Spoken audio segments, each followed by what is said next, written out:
আসসালামু আলাইকুম। আশা করি আল্লাহর রহমতে সবাই ভালো আছেন। আজকে আমি রান্না করলাম দারুণ মজার সরিষা ইলিশ। ইলিশ মাছ খেতে পছন্দ করে না এমন মানুষ হয়তো খুঁজে পাওয়া মুশকিল। ছোট বড় সবারই ইলিশ মাছটা খুব বেশি পছন্দের। এই ইলিশ মাছ যে কোনো সবজির সাথে খেতে ভালো লাগে, কিন্তু সরিষা দিয়ে রান্না করলে এই মাছের স্বাদটা আরও অনেক গুণে বেড়ে যায়। আমাদের বাঙালিদের পছন্দের প্রথম তালিকায় এই ইলিশ মাছের স্থান। এই একটি মাত্র মাছ, যে মাছটা কিনা যে কোনোভাবে রান্না করা যায়, যে কোনোভাবে রান্না করলে মাছটা খেতে ভালো লাগে। আজকে আমি সরিষা দিয়ে ইলিশ মাছটা রান্না আপনাদের সাথে শেয়ার করব। আশা করি সম্পূর্ণ ভিডিওটি দেখবেন। চলুন তাহলে আমরা ইলিশ মাছ রান্না করি। সরিষা ইলিশ রান্না করার জন্য আমি এখানে একটা ইলিশ মাছ নিয়েছি। মাছটাকে আমি কেটে খুব ভালো করে পরিষ্কার করে কয়েকবার পানি পাল্টিয়ে ধুয়ে নিয়েছি। আমি মাছটা ডিম সহই রাখবো, ডিম সহই রান্না করব। আপনারা চাইলে মাছ থেকে ডিমটা বের করে নিতে পারেন। এখন মশলা মাখিয়ে নিব। দিয়ে দিলাম 1 চা চামচ মরিচ গুঁড়া, 1/2 চা চামচ হলুদ গুঁড়া, আর দিব 1/2 চা চামচ লবণ।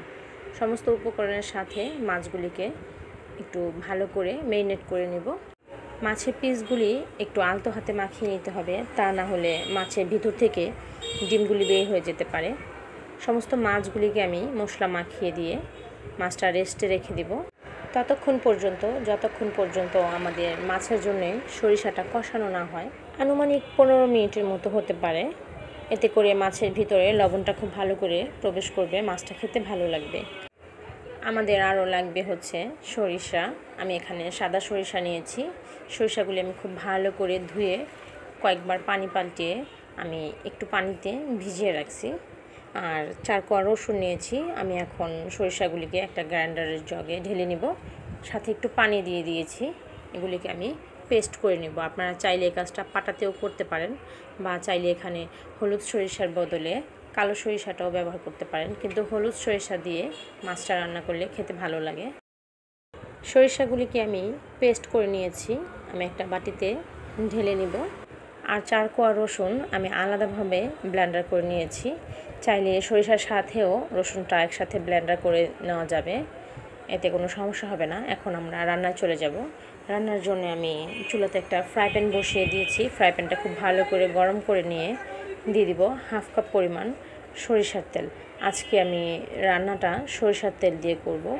সরিষা ইলিশটা সরিষার তেল দিয়ে রান্না করলে এর টেস্টটা আরও অনেক গুণে বেড়ে যায়। আপনারা চাইলে সয়াবিন তেল ব্যবহার করতে পারেন, আর নয়তো আমার মতো সরিষার তেল দিয়ে সরিষা ইলিশটা রান্না করতে পারেন। দিয়ে দিব 1/2 কাপ পরিমাণ পেঁয়াজ। পেঁয়াজটাকে একটু নরম করে ভেজে নেব কিছু সময় পেঁয়াজগুলিকে একটু নরম করে ভেজে নিয়েছি। এখন দিয়ে দিব পেস্ট করে রাখা রসুন। আমি যে 4 কোয়া রসুন নিয়েছিলাম সেটা আমি পানি দিয়ে একটু ব্লেন্ডার করে নিয়েছি। সাথে দিয়ে দিব 1 টেবিল চামচ পরিমাণ আদা পেস্ট, আর রসুনও হবে 1.5 টেবিল চামচের মতো। আমি আদা রসুনটাকে একটু ভেজে নেব, আদা রসুনের কাঁচা গন্ধটা চলে যাওয়া পর্যন্ত। এ পর্যায়ে আমি কোনো পানি ব্যবহার করব না, এমনিতে একটু তেলের সাথে আদা রসুনটা ভেজে নেব। বেশ কিছুক্ষণ আদা রসুনগুলিকে একটু নাড়াচাড়া করে তেলের সাথে ভেজে নিয়ে এই পর্যায়ে দিয়ে দেব পানি। আমি যে বাটিটাতে রসুন রাখছিলাম পেস্ট করে, সে বাটিটা একটু পরিষ্কার করে ধুয়ে নিয়ে সে পানিটুকু দিয়ে দিলাম। এ পর্যায়ে আমি এখন গুঁড়ো মশলা অ্যাড করব। দিয়ে দিব লবণ 1 চা চামচ। আমি যেহেতু মাছটাকে ম্যারিনেট করে রাখছিলাম লবণ দিয়ে, এই জন্য আমি এই পর্যায়ে লবণটা একটু কম ব্যবহার করলাম। প্রয়োজনে লবণ আমি আরও দিব পরে। মরিচ গুঁড়া দিয়ে দিলাম 1/2 টেবিল চামচ, হলুদ গুঁড়া 1 চা চামচ, আর দিয়ে দিব ধনিয়া গুঁড়া 1 চা চামচ। সমস্ত মশলাকে একটু ভালো করে পানির সাথে মিশিয়ে দিয়ে মশলাটাকে কষিয়ে নেব। আমি আরও একটু পানি ব্যবহার করব। মশলা কষানোর কাজটা যদি ভালো করে হয় তাহলে তরকারিটা খেতে ভালো লাগে, যে কোনো তরকারিতেই। ইলিশ রান্নার জন্য কিন্তু বাড়তি অনেক বেশি মশলার প্রয়োজন হয় না, অল্প মশলা দিয়ে ইলিশটা রান্না করা যায়, তাহলে ইলিশের ফ্লেভারটা খুব ভালো আসে। নয়তো মশলার কারণে ইলিশের ফ্লেভারটা নষ্ট হয়ে যায়। তাই ইলিশ মাছটা যখনই রান্না করবেন অল্প মশলা দিয়ে রান্না করার চেষ্টা করবেন। সমস্ত মশলাগুলি খুব ভালো করে মিশিয়ে দিয়ে একটা ঢাকনা দিয়ে ঢেকে মশলাটা কষিয়ে নেব। এখন ঢাকনাটাকে সরিয়ে নিব। আমাদের তরকারি রান্নার জন্য মশলাটা কষানো হয়ে গেছে। আমি এর মাঝে একবার একটু নাড়াচাড়া করে দিয়েছিলাম যেন মশলাটা কড়াইতে লেগে না যায়। এ পর্যায়ে মশলাটা আর একটু নাড়াচাড়া করে মিশিয়ে দিয়ে দিয়ে দিব সরিষাটুকু। আমি এখানে সম্পূর্ণ সরিষাটুকু ঢেলে দিব। এখানে 1 কাপ পরিমাণ সরিষা পেস্ট আছে। আপনারা যদি গ্রেভি আরও বেশি খেতে পছন্দ করেন তাহলে সরিষাটা আর একটু বাড়িয়ে দিতে পারেন। সরিষাটাকে একটু মিশিয়ে নেব সমস্ত মশলার সাথে। এ পর্যায়ে আমি কোনো পানি ব্যবহার করব না। পানি ছাড়া সরিষাটাকে একটু নাড়াচাড়া করে আমি কষিয়ে নেব কিছুক্ষণ। বেশ কিছুক্ষণ সরিষাগুলি নাড়াচাড়া করে ভেজে নিয়ে এখন দিয়ে দিব পানি। আমি যে বাটিতে সরিষা রাখছিলাম সে বাটিটা ধুয়ে আমি 1 বাটি পানি দিয়ে দিলাম। পানিটা আমি একবারই ব্যবহার করলাম। বারে বারে পানি ব্যবহার করলে তরকারিটা একটু পানসে হয়ে যেতে পারে। এখন আমি একটা ঢাকনা দিয়ে ঢেকে রান্না করব সম্পূর্ণ বলক চলে আসা পর্যন্ত। আমাদের তরকারিটাতে বলক চলে আসছে। এখন ঢাকনাটাকে সরিয়ে নিব।